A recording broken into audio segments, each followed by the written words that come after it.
I mean, how did you go from Army to insurance? Like, what did that look like? And early on in insurance, what did that look like for the new agents listening? So started about halfway through April of 2008. I had a great income, salaried benefits, and I gave that up for the promise of zero minus expenses, right? So Mhm. I ran scared with a couple kids, wife with another on the way, not another wife, another kid, and two houses, right? It was 2008. I had a house tanking, going underwater up in Seattle, and so you run scared. My goal was 7 grand in a month. My cost of living was around six something, and I got that in August.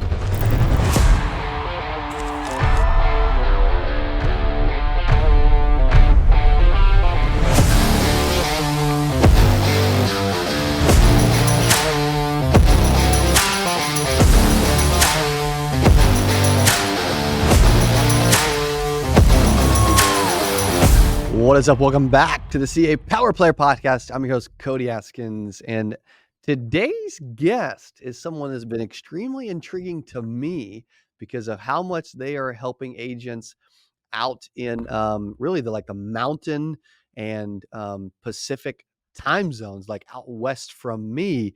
And here's what's really cool, okay, to kind of set this interview up. Um, this individual is a veteran. Thank you for your service. Infantry officer in Iraq for 16 months, both 0607 with the 3rd Stryker Brigade combat team. Went from literally serving in the military and the Army to insurance. Very successful now. They literally have over 300 carriers. They do most of their work in person. They have a bunch of their agents. Actually, part of their marketing efforts has been consistently working our Kaboom leads, which I've been super grateful for. Love what they're doing, and I've been really excited to get him on the podcast. So please welcome the managing partner from Legacy Insurance, Larry Gray. What's up, Larry? Thanks, Cody. Thanks for Dude, that introduction. thank you, man. Did you see yourself back when you were serving in the Army? Did you ever think you'd be doing this right now? No, absolutely not. I wanted to be a GI Joe. In high school, I got the idea I wanted to go to a service academy, primarily West Point. I'd had a scouting instructor who Wow. had been an Army Ranger and, Mr. Superstar himself, did all the cool stuff. And so that's what I set my heart on. And after a couple tries, I made it into the academy and came out wanting to do infantry.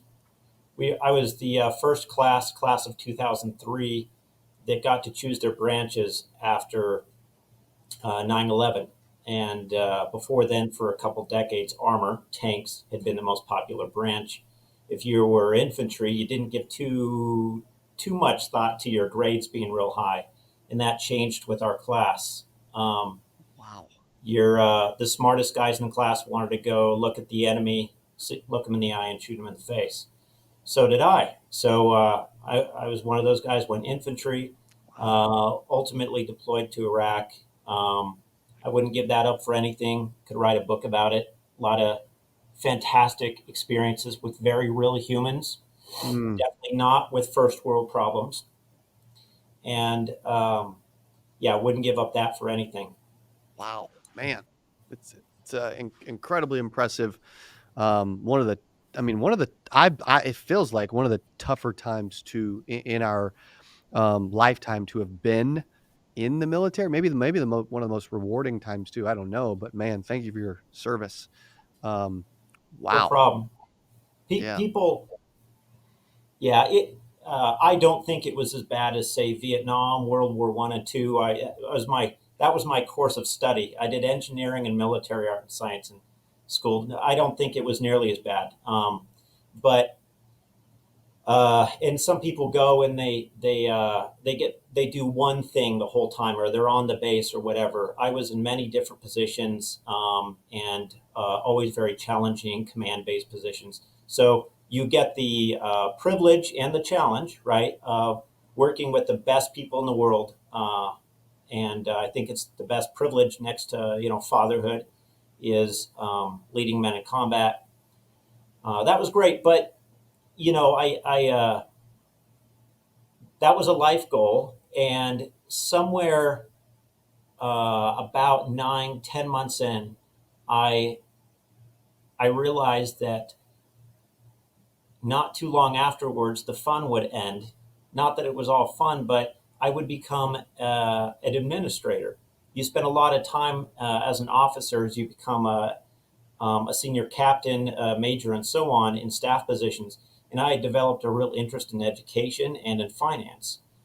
I tried to start my MBA while I was deployed, and I wouldn't recommend it. That didn't go over too well. What? Yeah, that didn't work. I Wow. couldn't complete a course at all, right? I got a good financial deal from the University of Phoenix, and that they let me carry that over after deployment. But while I was Mm, there, that wasn't going to happen. wow. And but I wrote my wife home about the summer of '07, and I told her I wanted to become a high school teacher when I got out. I wanted to teach high school economics, and my dad got a hold of that. I really didn't know what my dad did for a living, but I found out that he'd been in this industry. He'd started with Prudential. He was very scared at the time, back in the day, like 1980.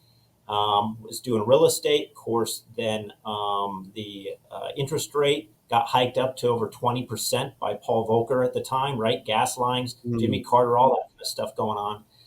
And he got pushed in the kicking and screaming kind of into the insurance industry. Didn't think it was for him. His first 3 years, he was $1 million round table producer, and one of the best in whoa. the country. Started building a very successful agency. He was a big turnaround guy. Took low performing agencies, made them his, and they became some of the best in the country. Did that for Prudential, MetLife, Businessmen's Assurance. So I didn't learn all that then, but I got a letter back from him explaining, hey, he met with teachers going into retirement many times. He said it's a great career, but they would never do it again. And he described mainly commissions to me.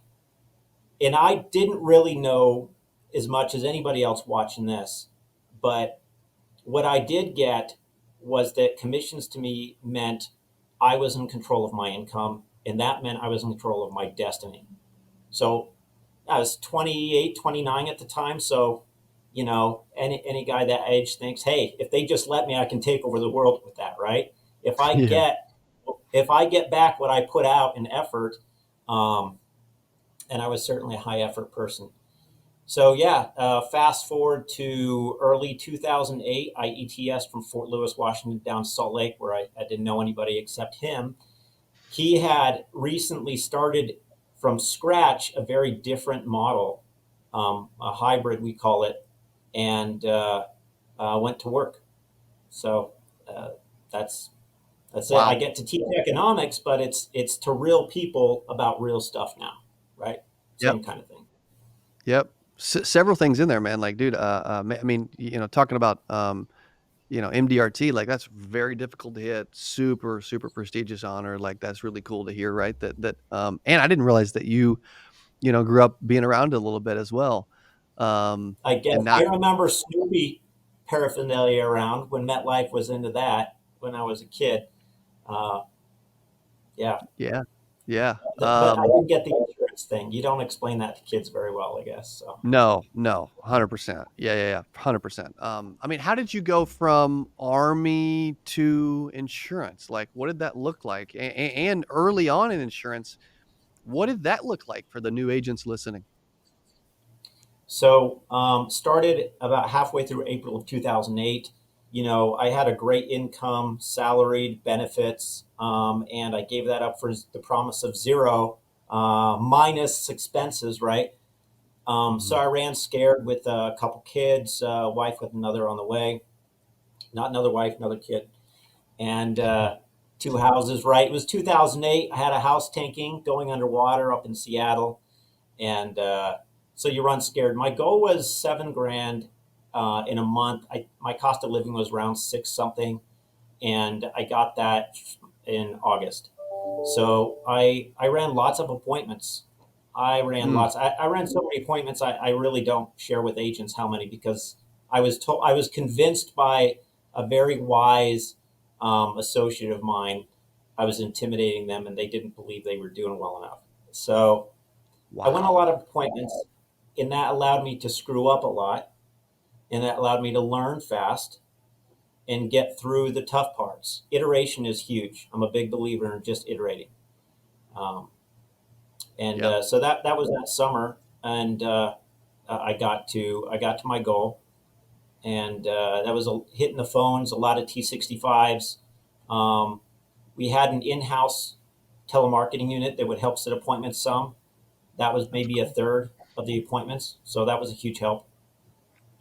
But a lot of it was sitting in my car in between appointments, calling T65s off of lists pages, right? Wow. That's impressive.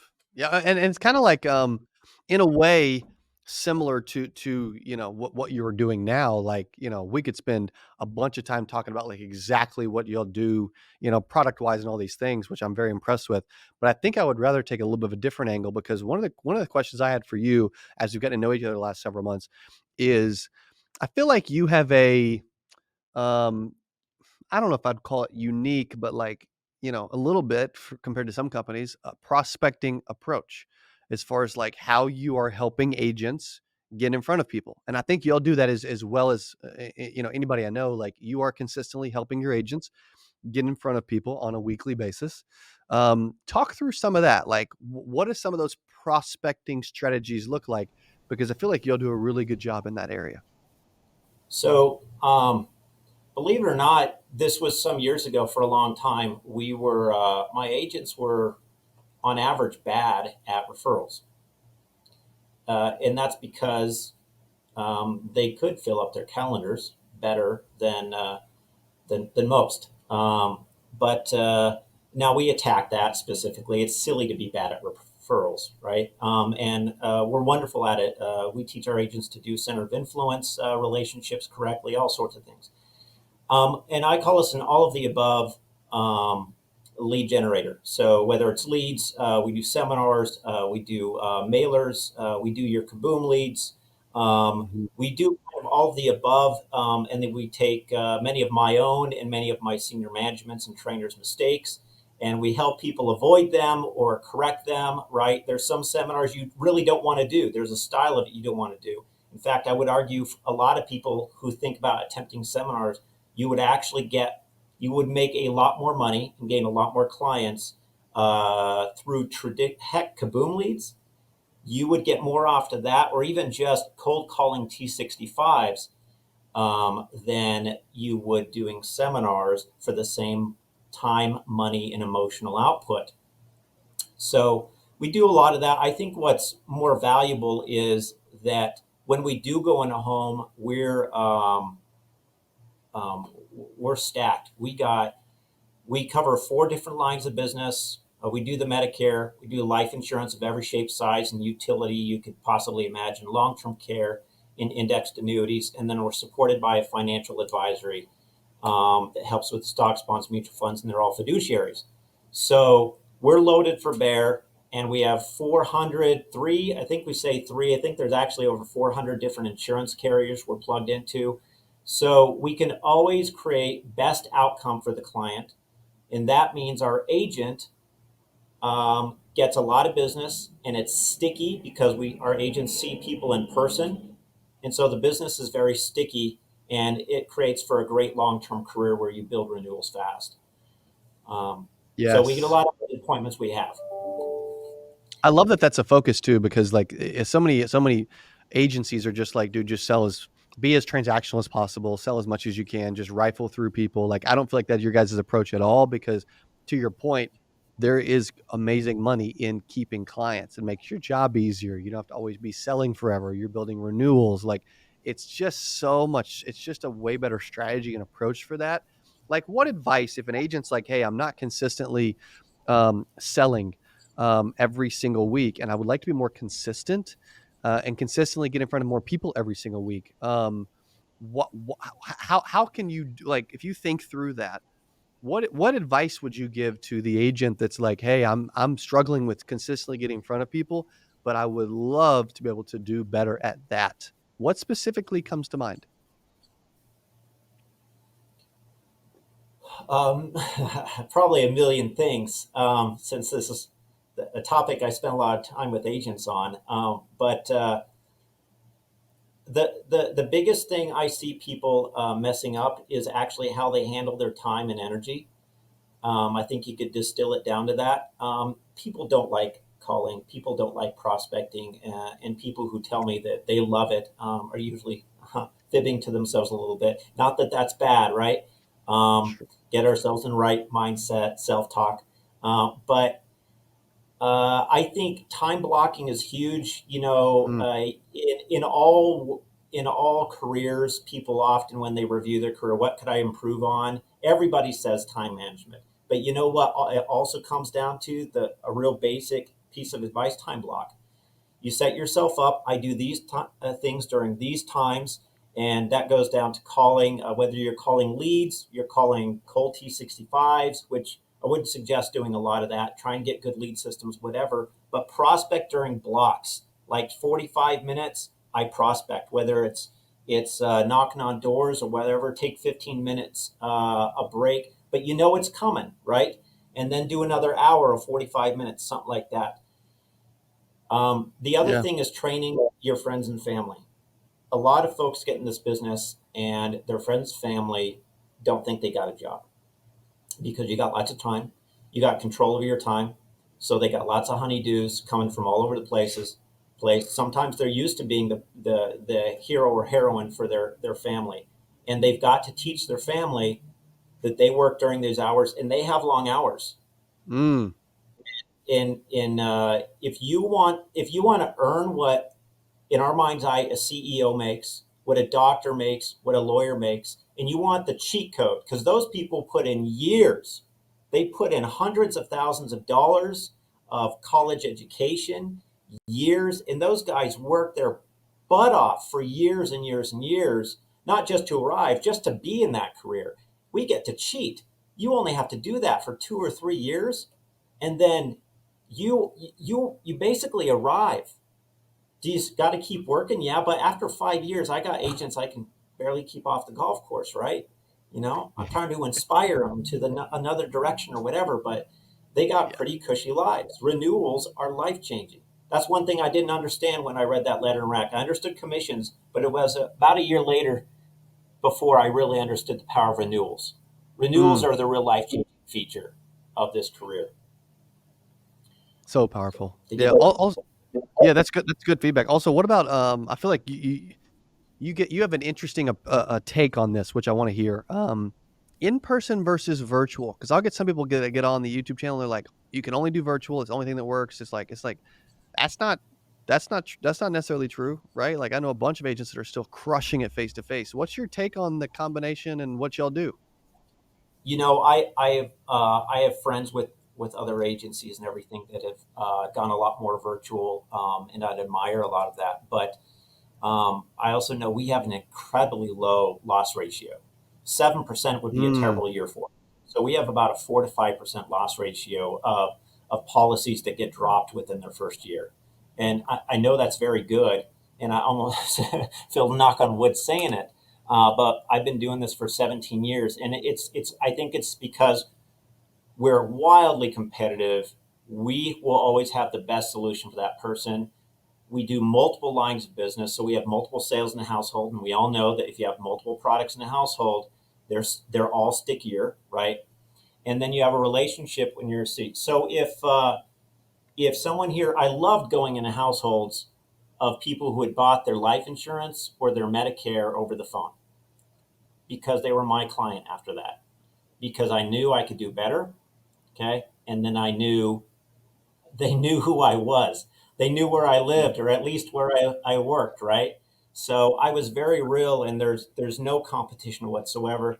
So those renewals are mine, and I think renewals are the key of this business. So our whole model is designed around making renewals great again.